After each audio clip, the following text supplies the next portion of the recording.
Información precisa, completa, veraz, objetiva e independiente. Directo a tu pantalla. Voz de América en RCR 750. La Voz de América presenta.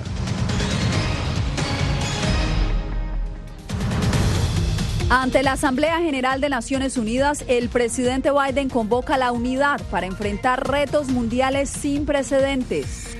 El cambio climático, prioridad de los mandatarios latinoamericanos en la Asamblea General. Además, Johnson & Johnson impulsa aprobación del refuerzo de su vacuna contra el coronavirus.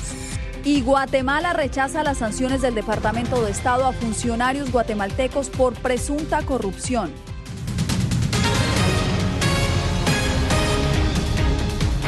¿Qué tal? Bienvenidos. Con un llamado a la unidad mundial y con una clara intención de retomar el liderazgo entre sus aliados, el presidente Joe Biden dio su primera alocución como primer mandatario ante la Asamblea General de Naciones Unidas. Comenzamos nuestra cobertura de equipo desde Nueva York con Celia Mendoza y Jorge Agobián. Primero contigo, Jorge, ¿cuáles fueron los mensajes del presidente y a quiénes se dirigió? Yasmín, primero que Estados Unidos cerró y citamos una era de guerra sin fin y abre ahora una era de diplomacia sin fin. Esto para contrarrestar los retos de seguridad y también de terrorismo globales. Este mensaje del presidente Biden, enmarcado en el multilateralismo, también estuvo dirigido a las naciones del mundo para que se comprometan a trabajar como bloque para combatir las amenazas del cambio climático y las de la actual y futuras pandemias. Estamos, en mi opinión, en un punto de inflexión en la historia. Frente a la magnitud de los retos que el presidente Biden describió durante su primera aparición ante la Asamblea General de la ONU en calidad de mandatario, un llamado a la unidad dominó su discurso. Ya sea que elijamos luchar por nuestro futuro compartido o no, eso repercutirá en las generaciones venideras. El mandatario aseguró que busca restablecer su posición de liderazgo entre sus aliados, no buscando confrontaciones, sino avanzando en las metas comunes. No buscamos una nueva guerra fría o un mundo dividido en bloques rígidos. Estados Unidos está listo para trabajar con cualquier nación que dé un paso adelante y busque una resolución pacífica para compartir desafíos. Ante la Asamblea General, el mandatario estadounidense defendió su decisión de retiro de Afganistán e hizo alusión directa a países de la región como Venezuela y Cuba. La verdad es que el mundo democrático está en todas partes. Viven los activistas anticorrupción, los defensores de los derechos humanos, los periodistas, los manifestantes por la paz. En la línea del frente de la lucha en Bielorrusia, Birmania, Siria, Cuba, Venezuela y en todas partes. Biden prometió redoblar la contribución estadounidense para que junto con otras naciones pudientes alcancen la meta de invertir $100,000 millones para atacar el cambio climático en los países más vulnerables y anunció la compra de 500,000 millones de dosis de las vacunas de COVID-19 para uso de la Organización Mundial de la Salud. El presidente estadounidense planea seguir hablando sobre esta que es una prioridad, el combate a la pandemia y el acceso equitativo a las vacunas este miércoles desde la Casa Blanca en un evento virtual con los líderes del mundo, donde se espera también que el presidente estadounidense anuncie nuevas contribuciones de donación de dosis a las naciones más pobres del mundo. Yasmín. Jorge, gracias. Y a pesar de las graves problemáticas que enfrentan las naciones latinoamericanas en materia de seguridad, salud y economía, el cambio climático terminó prevaleciendo en los discursos de los mandatarios latinoamericanos. Celia Mendoza, ¿cuáles fueron sus mensajes? Todos están de acuerdo en que es necesario comprometerse y cumplir con los objetivos que se firmaron durante el Acuerdo del Cambio Climático en París, pero al mismo tiempo de la necesidad del apoyo de naciones mucho más poderosas en términos económicos para poder resolver este tema, que es una amenaza de seguridad nacional, algo que ya había dicho el secretario general de las Naciones Unidas. Nuestro mundo nunca ha estado más amenazado o más dividido. Nos enfrentamos a la mayor cascada de crisis de nuestras vidas. Con estas advertencias sobre la pandemia del coronavirus y del cambio climático, se dirigió a la Asamblea General de la ONU durante su apertura el secretario general Antonio Guterres. Justamente respondiendo a sus críticos por el manejo de la crisis en el Amazonas, el presidente brasileño Jair Bolsonaro le dijo a los líderes mundiales: En la Amazonía, la deforestación se redujo en un 32% en agosto, en comparación con agosto del año anterior. ¿Qué país del mundo tiene una política de preservación ambiental como la nuestra? Frente al mismo tema, el presidente Iván Duque propuso un conjunto de acciones concretas para estimular los compromisos de las naciones en la lucha contra el cambio climático. Le propongo a la comunidad mundial que por un periodo de tiempo y con el apoyo del Fondo Monetario Internacional se establezca una regla a partir de la cual todos los gastos e inversiones de acción climática estructural puedan situarse por fuera de la línea tradicional de medición del déficit fiscal. El presidente peruano Pedro Castillo le contó a La Voz de América el mensaje que trajo a la Asamblea General durante su debut como mandatario ante el organismo. Un mensaje de unidad, de tranquilidad al país. Hay que acabar con los males endémicos que tiene el mundo. Muchas gracias. Y al margen de esta reunión, también se están llevando algunos encuentros importantes para la región. Hablamos con el embajador de México ante Naciones Unidas, Juan Ramón de la Fuente, quien habló acerca de lo que México y Estados Unidos han venido haciendo, y esto fue lo que nos adelantó.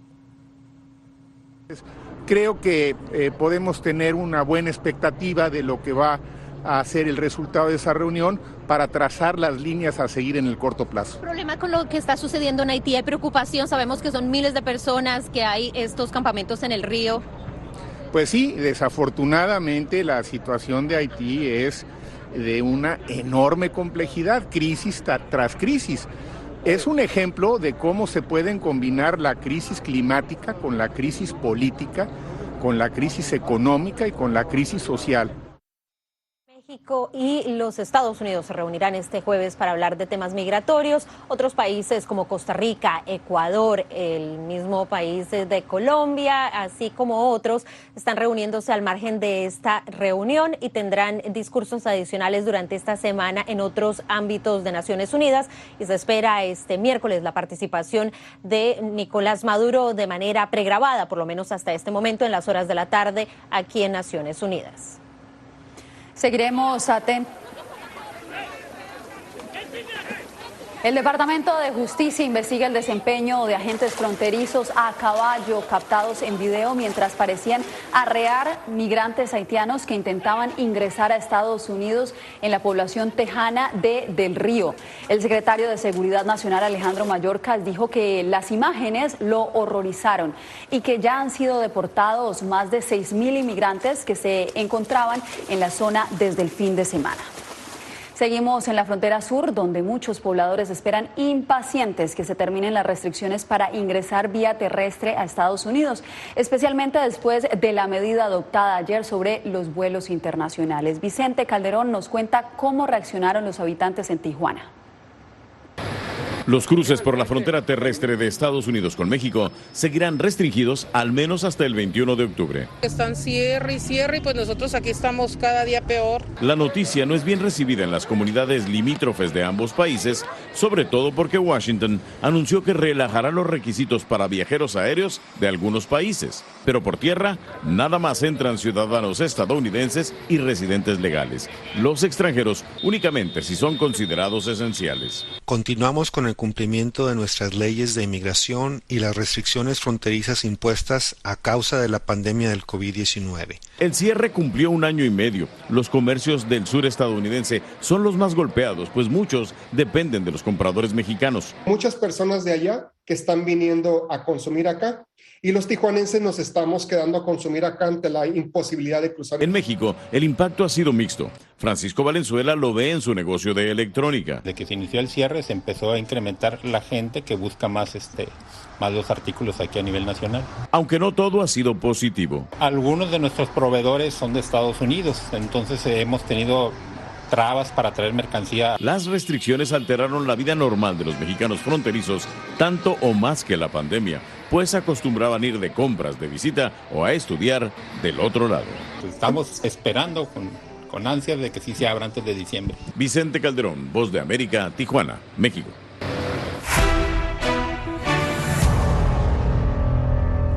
Un refuerzo de la vacuna Johnson & Johnson contra el COVID-19 multiplicaría la producción de anticuerpos y brindaría una mayor protección del 94% contra enfermedades graves.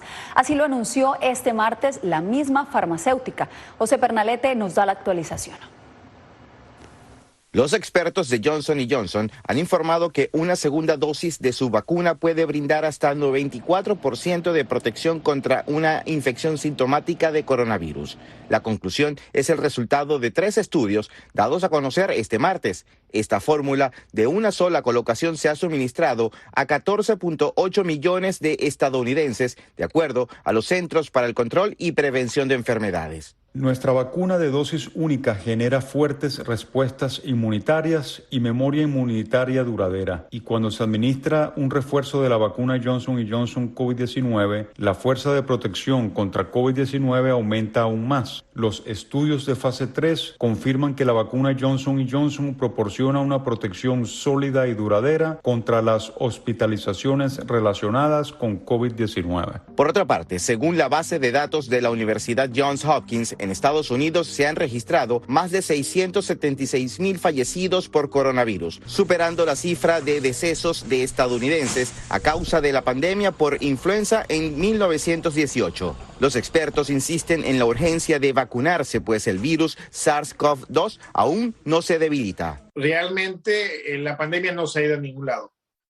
Y lo que es muy triste es que el 99% de las personas que están ahorita siendo afectadas en hospitales y desgraciadamente muriéndose son personas no vacunadas. José Pernalete, Voz de América, Miami. Entre tanto, en Nicaragua se habilitó la vacunación contra el coronavirus para mayores de 30 años. Donaldo Hernández nos dice que las filas son interminables y que en este momento solo el 7% de la población ha recibido la primera dosis. Son cientos de residentes de Managua que llegaron desde las primeras horas de la madrugada para hacer fila en los alrededores del Hospital Manolo Morales. Su misión es recibir la primera dosis de la vacuna contra el COVID-19. Sí, aprovechamos venir en sol en la mañanita para venir a ponernos la vacuna, para que tomemos un poquito de conciencia por la situación que estamos pasando el país. Algunos ciudadanos consultados por La Voz de América aseguran que la espera vale la pena ante la letalidad de la pandemia. Sí, está fuera de control y hay que buscar la vacuna, pues. Esta semana empezó una nueva jornada de vacunación para los pobladores mayores de 30 años, según el calendario del Ministerio de Salud. En esta corte de vacunación, 400,000 dosis, estamos dando inicio a ese proceso de cubrir ese grupo de 30 y más años. Sin embargo, médicos críticos al gobierno aseguran que la vacunación ha sido lenta en comparación al resto de países de Centroamérica. No hay en realidad ni una urgencia, que urgencia significa vacunar a la mayor parte de la población en el menor tiempo posible. No se ha vacunado a los trabajadores de salud.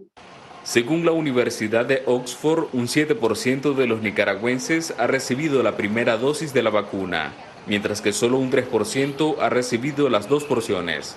Donaldo Hernández, Voz de América, Managua.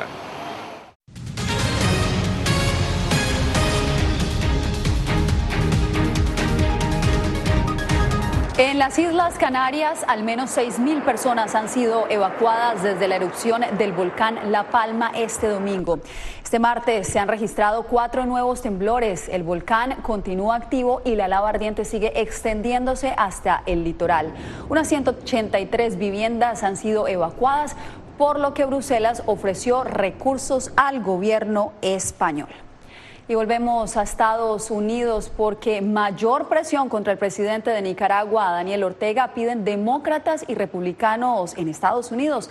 Legisladores dicen estar listos para votar la ley Renacer, que le restringiría a Ortega el acceso a financiamiento de los organismos multilaterales. Los integrantes del Comité de Relaciones Exteriores de la Cámara de Representantes llamaron a la comunidad internacional a adoptar acciones que aumenten la presión sobre el presidente de Nicaragua, Daniel Ortega, quien buscará la reelección en noviembre. Me entristece profundamente la represión que está sufriendo Nicaragua. No hay duda de que el régimen de Ortega ha convertido a Nicaragua en un estado policial tiránico. En el comité me reúno regularmente con los familiares y seres queridos de los presos políticos y las víctimas de Ortega. Para evitar que Ortega y otros gobiernos acusados de violaciones a derechos humanos accedan a fondos internacionales, tanto demócratas como republicanos le pidieron a la líder de la Cámara, Nancy Pelosi, acelerar la aprobación de la ley Renacer.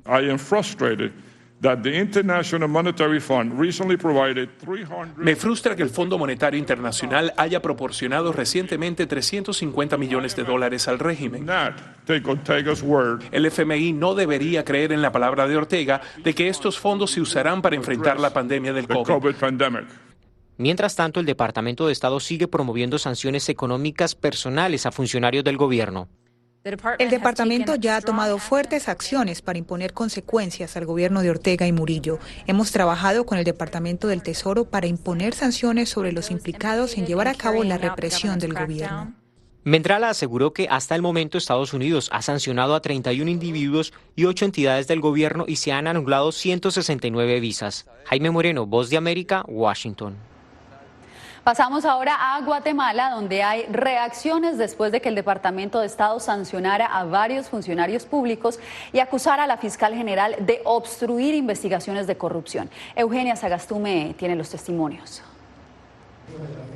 La fiscal general de Guatemala, Consuelo Porras, y el secretario general del Ministerio Público, Ángel Arnoldo Pineda, fueron agregados a la lista de actores antidemocráticos y corruptos bajo la sección 353 de la Ley de Compromiso Reforzado entre Estados Unidos y el Triángulo Norte. Según la declaración del secretario del Departamento de Estado, Anthony Blinken, Porras obstruyó investigaciones sobre actos de corrupción al interferir en investigaciones penales a través del cambio de fiscales. En respuesta, el Ministerio Público de Guatemala emitió un comunicado en el que rechaza públicamente las acusaciones y asegura que son totalmente falsas e infundadas. Para el analista político Cristian Castillo, esta decisión de Estados Unidos ya se esperaba y tiene un grave impacto para la institucionalidad del país. Quien más sufre con todo esto es la credibilidad de la justicia de nuestro país. El Estado de Derecho con esto recibe casi que el tiro de gracia. El analista Francisco Quesada espera que las evidencias que sustentaron estos señalamientos sean presentadas en Guatemala. Si no lo es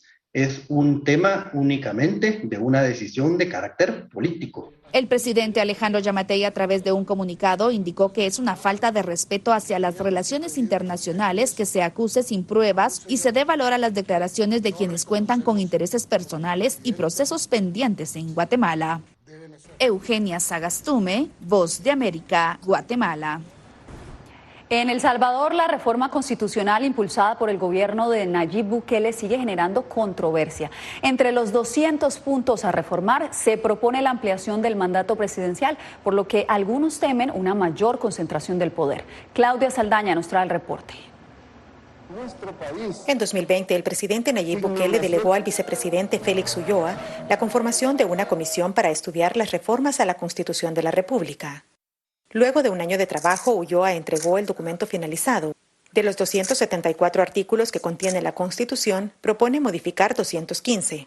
Se ha instruido también por parte del presidente que empecemos a revisar ya el equipo jurídico, digamos, del presidente, las reformas para eventualmente dar su opinión a la Asamblea Legislativa. Algunos de los puntos destacados de la reforma son: referéndum.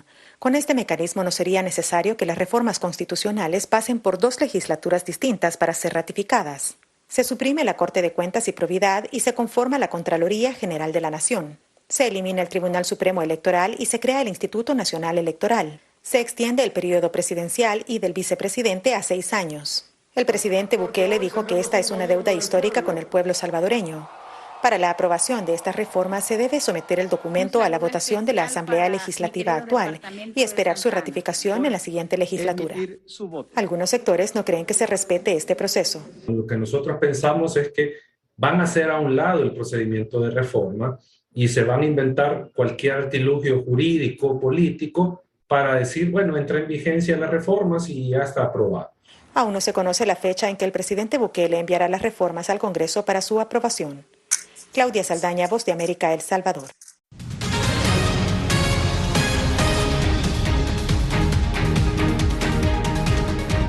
Venezuela busca impulsar el turismo en la isla Margarita con la llegada de más de 400 viajeros provenientes de Rusia. Álvaro Algarra nos cuenta que los lugareños tienen la esperanza de que la actividad turística regrese a la vida. Isla Margarita fue durante décadas uno de los principales destinos turísticos del Caribe y sitio predilecto de turistas de todo el planeta. Pero a raíz de la pandemia y la pésima calidad de los servicios básicos, la actividad turística ha decaído un 70%, según la Cámara de Turismo del Estado Nueva Esparta.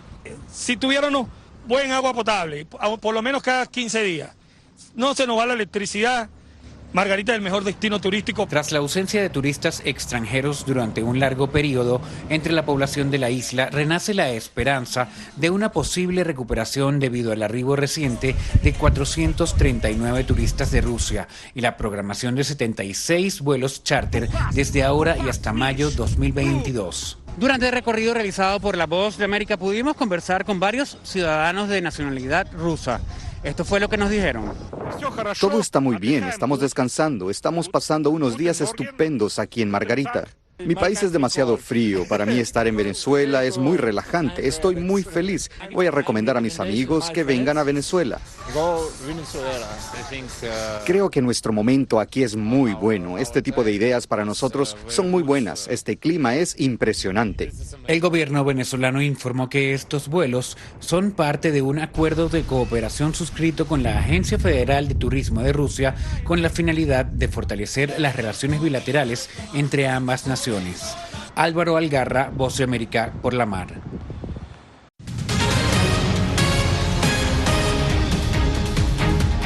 La historia de Ashley, una adolescente latina que trabaja como jornalera y asume responsabilidades de adulta para sobrevivir, fue retratada en un documental sobre la experiencia que viven muchos inmigrantes aquí en Estados Unidos. Alonso Castillo entrevistó a la documentalista Emily Cohen Ibáñez. En el documental Fruits of Labor conoceremos a Ashley, una adolescente que sueña con graduarse de la preparatoria para asistir a la universidad. Sin embargo, cuando las redadas de ICE comenzaron en el pueblo agrícola en el que vive en California, la amenaza de sufrir una separación familiar se intensificó, por lo que se vio obligada a sostener a su familia trabajando en el campo de día y en una fábrica en las noches. Le dijo a La Voz de América la directora Emily Cohen Ibáñez. Jóvenes en esta situación, hay medio millón de niños en este país, en Estados Unidos, que están trabajando en la agricultura. Las vivencias de la protagonista nutren los campos que alimentan a Estados Unidos y al mundo. Estamos ante un sector económico en el que los trabajadores no tienen protección, dijo la cineasta. No tenemos protecciones para los niños, y niños de 12 años para arriba pueden trabajar en los files. El documental también retrata la inequidad abismal de la mujer, ya que culturalmente se piensa que son ellas quienes deben asumir más responsabilidades. Las niñas, muchas veces la hija mayor, toma el papel de responsabilidad. Esa es la situación de Ashley y de muchas mujeres y mujeres jóvenes. Para la productora es importante valorar y concientizar el esfuerzo de los niños y adolescentes que se encargan de que la población tenga los alimentos que los mantienen vivos. Quizás es poner un cuento atrás. ¿Quién es esta persona? Alonso Castillo, Voz de América, Miami. Muy bien, eso es todo por hoy. Les agradecemos por su sintonía y nos vemos mañana de nuevo aquí en El Mundo al Día. Les informó Yasmín López. Radio Caracas Radio presentó Voz de América.